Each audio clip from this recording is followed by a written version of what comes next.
Hello everyone, my name is Eric Verduzco and the topic that I decided to choose was burglary. The reason I chose burglary is because this is something that everyone has gone through or knows someone who has gone through this. But before we continue to the theories that relate to the topic and how to battle this problem, we must first understand what burglary is.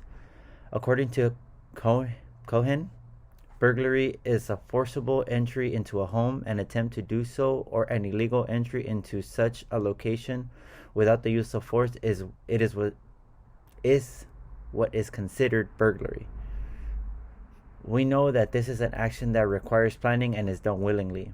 Most people do it because they know that they can possibly get away with this crime.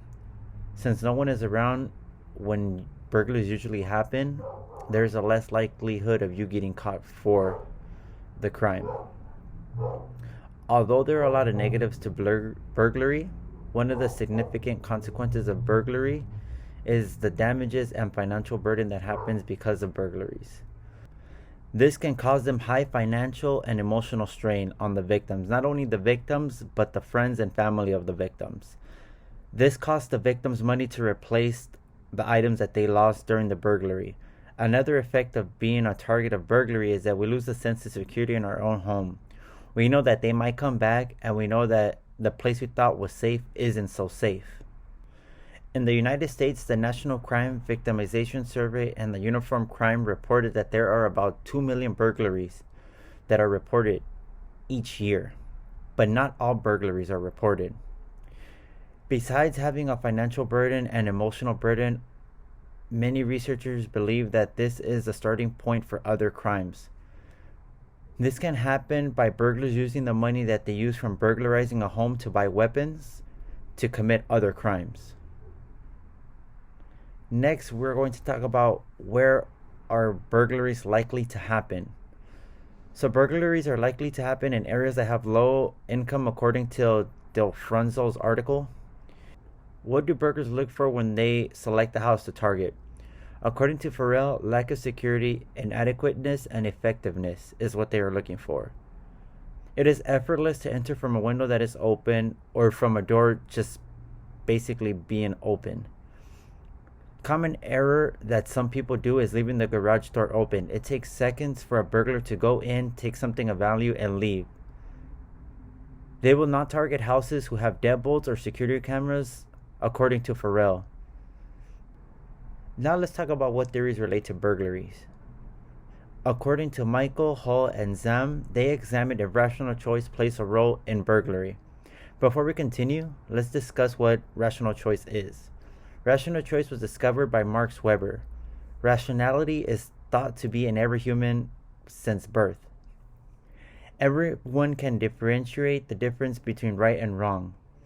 There are three main components for rational choice, which is maximize pleasure and minimize pain, criminal opportunities, that can be like an open window, open garage doors, and then finally choice structuring, which is the planning of a criminal event.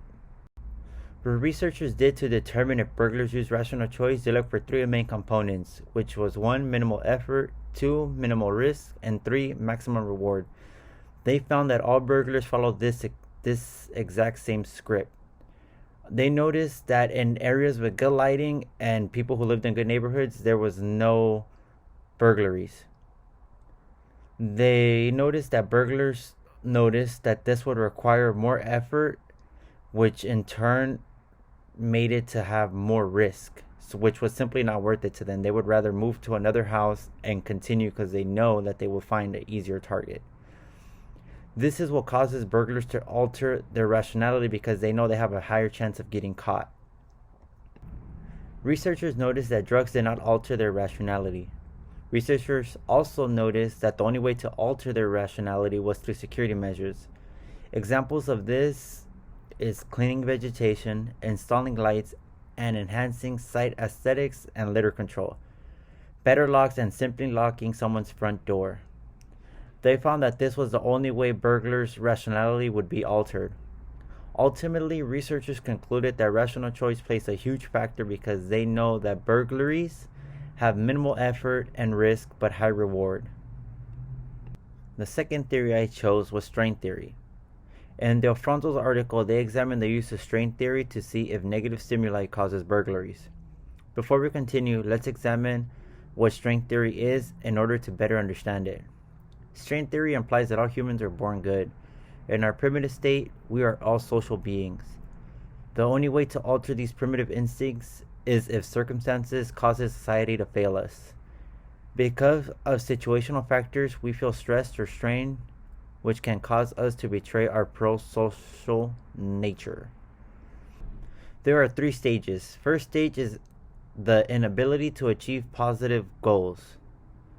Example of this can be living the American dream, which is having the nice house and the nice car.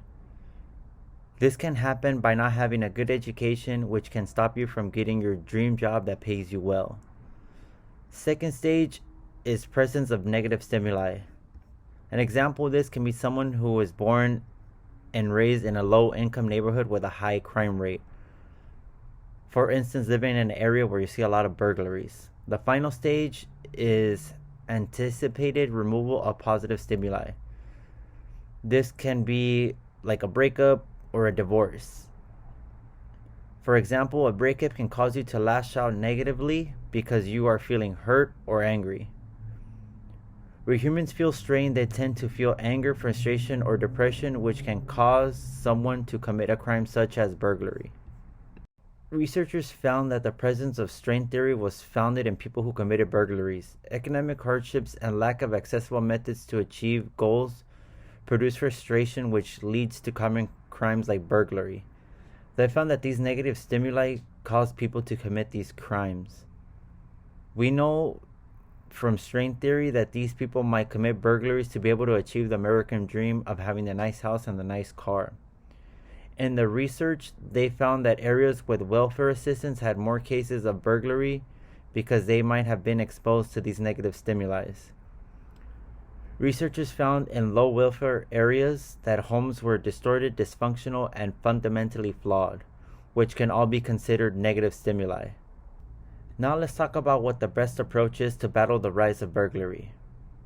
I think that the best approach would be prevention for rational choice and intervention for strain theory.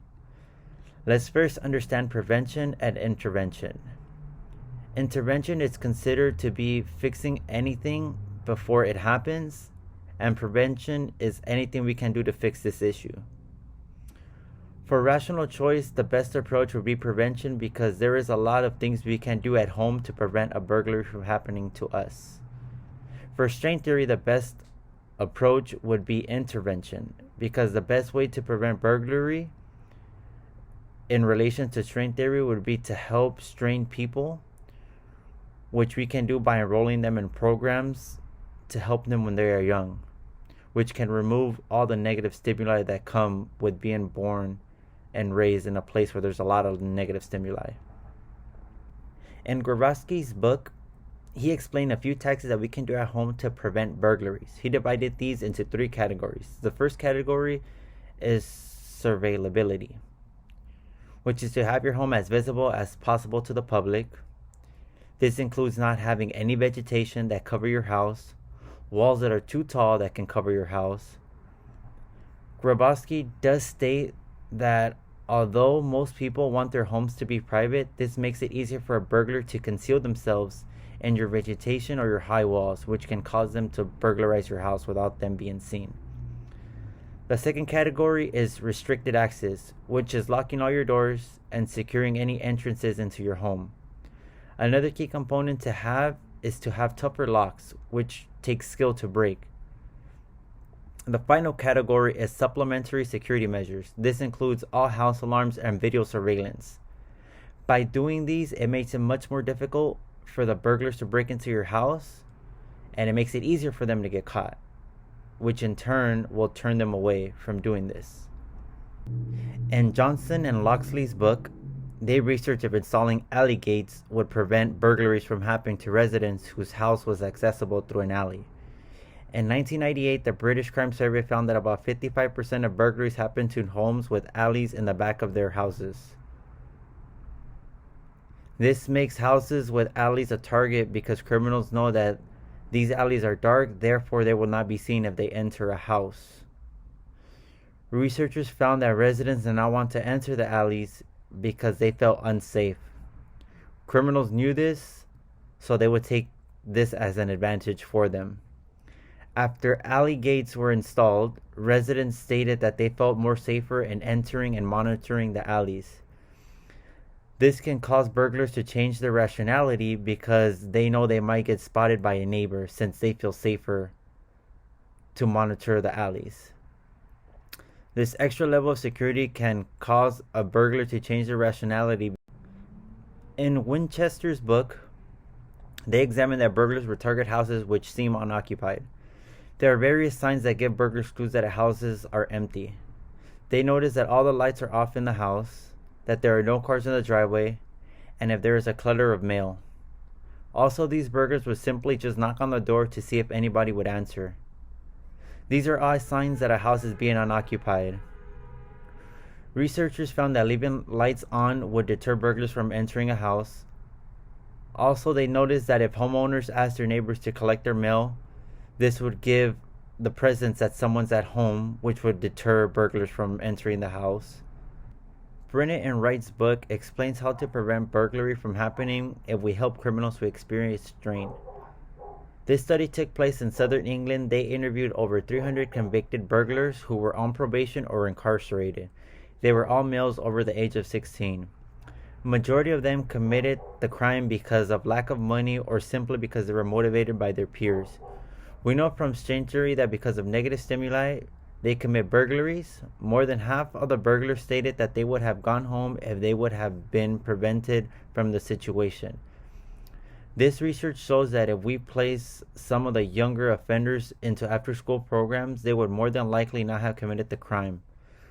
This research shows that this approach would work better for juveniles since it is still early enough that if they have guidance, they will more than likely correct their negative behavior. One program that I found from looking at the National Institute of Justice was a program called Nurse Family Partnership Program. This program was founded by Elmira in New York in 1970s. This program would come and visit young teens with single mothers, and they would guide them and interact with these teens. They found that after following up with the teens when they were 19, they had fewer arrests and conviction rates. This shows that if we have teens who have negative stimuli, but we guide them, we can still turn them into functioning members of society and possibly stop them from committing crimes such as burglary. In Del Fronto's article, they examine how having limited economic resources can cause strain because parents and children do not have the financial stability to be able to have the same economic advantages that others might have who do have financial stability. It was found that people who did not have economic stability would resort to burglary. They would do this because it was the easy way to make money. They believed that by doing this, they would have access to the same opportunities that people with economic stability had access to. Del Fronto found that areas with more welfare would have lower burglary rates. By simply helping families who struggle with economic stability, by providing them with more welfare benefits, can improve the household dynamic, which can remove any negative stimuli that can be caused from not having economic stability, which in turn can help stop teens and adults from committing burglary. Thank you. This concludes my presentation.